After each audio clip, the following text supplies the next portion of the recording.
Dans l'épisode de Demain nous appartient du lundi 11 juillet 2022, la veille, Sofia, Emma Smet, a annoncé à ses parents son envie de partir pour l'Espagne en compagnie de Romain, Charles Créange. Par peur qu'elle ne coupe définitivement les ponts avec eux, Aurore, Julie Desbazac, et William Kamel Belghazi, essayent de rétablir le dialogue. Mais les projets de Sofia ne rendent pas les choses faciles. La jeune femme prévoit en effet de reprendre un restaurant à Tamariu, un petit village espagnol sur la Costa Brava. Mais pour cela, elle a l'intention de laisser tomber ses études. Aurore et William accusent le coup. À l'hôpital, Victoire, Solène Hébert, se posent des questions. La veille, Marianne, Luce Mouchel, et Renaud, Pierre Denis, sont venus prendre un verre chez elle et Samuel, Axel qui meurt, et Renaud a bizarrement réagi à l'évocation de Diane. Samuel, lui, se tracasse au sujet des derniers mots de Solange avant de mourir, « Faites attention à Diane ». Pourquoi sa tante a-t-elle mis en garde Marianne au sujet de sa petite protégée? Peu après, Anne-Marie, Véronique Jeannot, débarque comme une furie à l'hôpital pour voir Victoire. Le matin même, elle a reçu un appel l'informant que sa petite fille était en danger. N'arrivant pas à la joindre, elle a décidé de venir la voir en personne pour se rassurer. À l'heure du déjeuner, Victoire et Samuel se rendent au Spoon avec Anne-Marie. Cette dernière leur demande de l'héberger pour la nuit, ce que Samuel accepte démeubler. La générosité du médecin touche Anne-Marie. Elle comprend désormais pourquoi Victoire est tombée dans ses bras. Un peu plus tard, Samuel rentre de l'enterrement de Solange, durant lequel Renaud était très renfermé.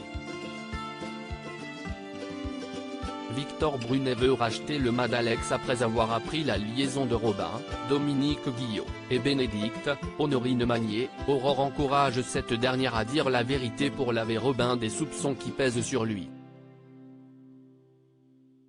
Néanmoins, Bénédicte a honte et redoute que sa trahison n'arrive aux oreilles d'Étienne, Patrick Guérinaud. Aurore lui promet de ne rien dire à personne et souligne qu'elle ne pensait pas que sa belle-sœur tromperait un jour son mari. Bénédicte explique être toujours amoureuse d'Étienne. Toutefois, depuis leur emménagement à Sète, celui-ci ne le regarde plus comme lorsqu'il faisait le tour du monde. Robin, lui, la regarde comme Étienne le faisait avant. Plus tard, Étienne passe au cabinet de Bénédicte pour la convaincre de partir en vacances avec Dorian, Ryan Nubé.